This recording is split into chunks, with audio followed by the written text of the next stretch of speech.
أزول نشوف يسون يدنا ساقنيا وكنا دنسيغ في مساتنا لازاواد موسى قطاهر دنسمي لي الضوف. Bonsoir Moussa. Bonsoir. Alors qu'est-ce qui se passe dans l'Azawad mais surtout à Tombouctou? Elle est entre la main d'Ansar Din, les islamistes, la ville de Tombouctou. Tout d'abord, je tiens à saluer aujourd'hui, pour la première fois, on peut saluer à travers cette émission le peuple de l'Azawad enfin libéré. Parce que tout au long des anciennes émissions, c'était la lutte. Et aujourd'hui, la lutte pour la libération est une réalité. Nous avons libéré toutes les villes, tout notre territoire. Mais nous tenons à dire au peuple de l'Azawad que nous avons gagné une victoire, mais il nous reste à gagner la grande guerre, celle du développement, celle de la pacification et de la sécurisation de l'Azawad. Mais justement, on en parlait dans les émissions précédentes des islamistes, Ansar Din, Qaïda du Maghreb. Aujourd'hui, on découvre que c'est eux, apparemment, d'après les dépêches de l'AFP notamment, qui tiennent la ville de Tombouctou. La situation dans la ville de Tombouctou est effectivement complexe. Mais la lecture qu'en font les médias, notamment les médias occidentaux, est vraiment très sommaire et très simpliste. Ansar ad-Din n'a pas le contrôle de Tombouctou. Ansar ad-Din n'a pas pu déloger le MNLA de Tombouctou et je ne pense pas qu'il puisse le faire. Je vais vous donner la réalité des événements. Donc au moment où nous avons libéré Tombouctou et que les forces du MNLA étaient en train de sécuriser les artères principales des entrées de la ville de Tombouctou, et au moment où on mettait la population en confiance, Ansar ad-Din arrive et s'installe directement dans le camp militaire que nous avons libéré quelques heures avant. Ils se sont installés là et ils n'ont porté aucun changement à l'occupation du terrain par nos forces militaires. Mais qu'est-ce qui se passe au juste? C'est que nous, au sein du MNLA, on souhaite éviter au maximum une quelconque confrontation entre des Azawadiens, quel qu'en soit leur courant idéologique ou leur combat politique. Et c'est ça que nous privilégions. Ansar Din, c'est des Touaregs. Ansar ad-Din est dirigé par un Azawadien, un Touareg du nom de Iyad Agrali, qui n'a, à ce que nous sachions, jusqu'à présent, n'a posé aucun acte terroriste, mais qui prône la charia, la loi islamique, pour le Mali. Et nous n'avons plus rien à voir avec les Mali. Nous avons fini de libérer notre territoire et dans les prochains jours, nous allons proclamer l'état de l'Azawad. Et on dit qu'il y a même les trois principaux chefs de Qaïda du Maghreb à Tombouctou. Vous avez-vous des infos ou pas sur ça, des informations? Nous découvrons ces informations au même titre que toute l'opinion qui les découvre dans les médias. Mais cela ne nous surprend pas. Nous savons que dans cette partie de l'Azawad, pendant plusieurs années, ces groupuscules tels que AQMI a eu tout le temps de s'organiser, de s'installer et d'avoir des réseaux, des liens dans la région de Tombouctou. Mais nous disons que ces organisations n'ont pas leur place à Tombouctou, elles n'ont pas leur place dans le combat que nous menons pour la libération de l'Azawad parce que le peuple de l'Azawad aspire davantage aux libertés, aspire à davantage de justice sociale, d'égalité et autres. Donc, ces attentes ne peuvent pas être satisfaites par des groupes islamistes qui demandent l'application d'une loi islamique. Et les milices arabes, au départ, c'était elles qui devaient protéger Tombouctou quand l'armée malienne est partie. Elles se sont ralliées aux islamistes ou pas? Une grande partie de la milice a baissé les armes au moment où le MNLA était en train de cerner complètement les différentes artères de Tombouctou. Mais nous savons qu'il y a des contacts entre l'ancien dirigeant des milices que le Mali a constitué pour combattre le MNLA, donc des milices dirigées par Ould Meidou. Et selon nos informations, il est entré en contact avec ce groupe islamiste-là, mais nous n'avons aucune preuve pour affirmer ni confirmer que aujourd'hui les milices arabes sont de connivence avec les islamistes. Pas aussi les imams, parce qu'on lit dans la presse qu'ils se sont rencontrés en Sardine, se sont rencontrés hier avec les imams, qu'ils ont eu la bénédiction des imams de la ville de Tombouctou. Vous n'avez pas d'infos aussi? Ce qu'il faut comprendre, c'est que la ville de Tombouctou est une ville qui a une histoire vraiment religieuse.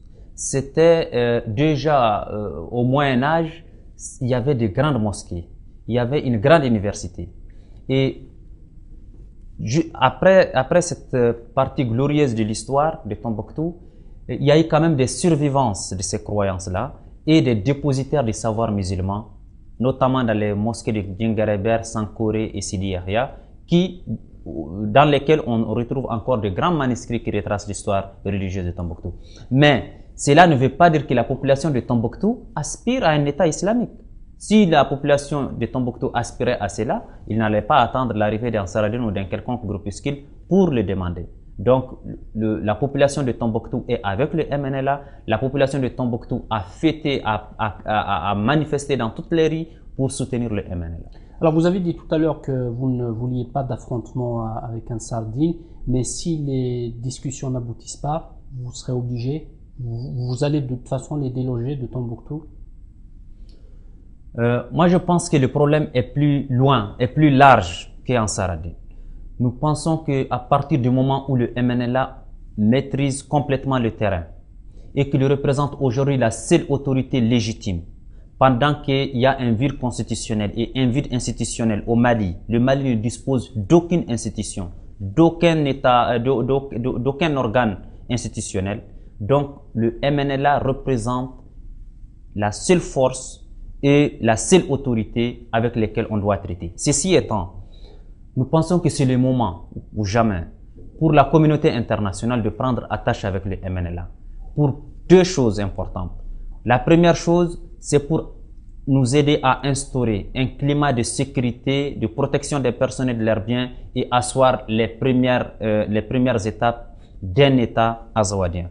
La deuxième chose, c'est vraiment la fameuse lutte contre le terrorisme qui a été tant criée, qui a été tant amorcée pendant des années auprès de l'État malien qui n'a jamais eu la volonté de le faire. C'est le moment de le faire. Nous sommes partants à collaborer avec la communauté internationale pour que enfin le Sahel soit géré par les fils du terroir et qui ont réellement les soucis de le débarrasser des groupuscules terroristes islamistes, des prises d'otages et des trafics de drogue. Alors on a entendu Alain Juppé, le ministre des Affaires étrangères française, dire qu'il faudrait s'unir contre le péril islamiste dans l'Azawad et au Mali. Est-ce que vous avez des contacts ou pas avec le ministère des Affaires étrangères, avec la France en général? Est-ce qu'ils vous ont contacté, ils ont essayé de vous approcher? Le MNLA désormais est en contact avec toutes les autorités officielles des États qui s'intéressent à la question. C'est pas seulement avec la France, mais aussi avec l'Algérie, avec le Burkina Faso, avec la Mauritanie, avec le Niger. Nous avons désormais pris attache avec la CEDEAO pour lui affirmer, pour lui expliquer notre position vis-à-vis de la décision qu'elle a prise de mobiliser des hommes sur le terrain. Donc nous sommes en contact actuellement avec l'essentiel des pays, notamment la France et le Burkina Faso et les pays vraiment qui cherchent réellement une solution politique au conflit qui nous oppose au Mali. Et vous avez parlé de la CEDEAO, vous n'avez pas peur qu'elle envoie justement, on parle de 2000 militaires, qu'elle envoie ça sur le terrain pour donner de l'aide et assister le Mali, non? Nous pensons que la CEDEAO doit faire très attention à ne pas créer le fait inverse qu'elle s'attend de sa décision. Parce que, qu'est-ce qui se passe? Le territoire de l'Azawad, en tout cas, si c'est là que la CEDEAO veut envoyer des hommes, c'est un territoire plus de 4 fois plus grand que la France. C'est un territoire dans lequel il y a l'état-major du MNLA qui double, voire triple le nombre de combattants, de militaires africains que la CEDEAO veut envoyer. Et ensuite, si c'est dans un cadre de force d'interposition pour empêcher l'avancée de nos forces, cette décision est arrivée trop tard parce qu'au jour d'aujourd'hui, il y a plus deux forces sur le terrain qui s'affrontent.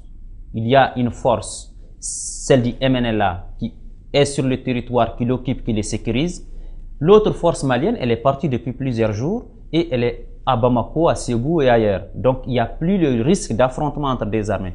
Maintenant, si c'est pour délimiter la frontière qui nous sépare de l'Azawad, nous, on n'a rien contre. Justement, on dit que vous voulez pas vous arrêter sur le territoire de l'Azawad. Certains ont dit que vous avez laissé Tombouctou parce que vous voulez aller jusqu'au Mali. Non, nous n'avons pas d'ambition territoriale qui dépasse l'Azawad. Mais ce qu'il faut que la junte au pouvoir comprenne, c'est que nous, on va se défendre. On va se défendre chaque fois qu'on sent qu'on est attaqué dans nos positions. Donc nous souhaitons que la junte au pouvoir respecte les nouvelles frontières nées de nos derniers combats qui ont libéré Tombouctou, Gao et Kidal. Donc si la junte au pouvoir n'attaque pas nos positions, nous allons nous limiter aux frontières territoriales qui nous séparent du Mali. Mais si la junte au pouvoir essaye de lancer une contre-offensive, nous, pour mieux protéger nos positions, nous allons avancer au sud du Mali et aller jusqu'à Ségou s'il le faut.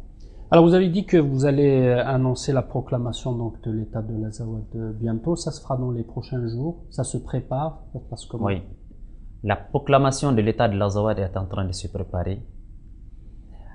Les cadres de l'Azawad, les cadres du MNLA, les cadres du bureau politique sont en train de s'organiser pour que dans les prochains jours, nous proclamions l'État de l'Azawad pour enfin permettre au peuple de l'Azawad de passer à la deuxième phase de la guerre, c'est-à-dire la guerre pour le développement, la guerre pour l'instauration d'institutions démocratiques sur le territoire de l'Azawad. Donc mais nous allons le faire de la manière la plus officielle et la plus solennelle, et dans les tout prochains jours, vous aurez la confirmation. Et vous espérez une reconnaissance rapide? Vous attendez peut-être une reconnaissance des pays voisins, des pays de l'Afrique du Nord, qu'ils soient les premiers? Nous attendons tout d'abord la reconnaissance des Nations Unies. Parce que c'est en prélude, c'est en conformité avec le droit international que nous avons déclenché notre combat. Le combat que nous avons déclenché, c'est dans le cadre du droit à l'autodétermination, qui est un droit inaliénable pour les peuples autochtones. Ça, c'est la première chose. Toujours dans le cadre du droit international et dans le cadre de la reconnaissance des Nations Unies, nous savons que quand dans un État, dans un pays, il n'y a plus d'institutions, il n'y a plus de gouvernement, il n'y a plus de constitution, et qu'une partie de la population parvient à se doter d'une armée et parvient à libérer un territoire, parvient à respecter les frontières existantes déjà vis-à-vis des autres pays, ce peuple a bel et bien droit à proclamer son État pour sauvegarder, pour la protection des personnes et des biens, pour empêcher à l'anarchie de s'installer et pour préserver l'avenir des communautés. Vous avez toujours dit dans votre combat que ce serait un État laïque. Malgré ce qui se passe maintenant à Tombouctou avec Ansar Dine, vous n'allez pas négocier la laïcité de l'État, la démocratie, ces principes républicains et démocratiques de l'État de l'Azawad? Les principes universels que nous partageons fermement, que sont la démocratie, la liberté, le droit du libre choix du culte, restent des principes intouchables pour le MNLA.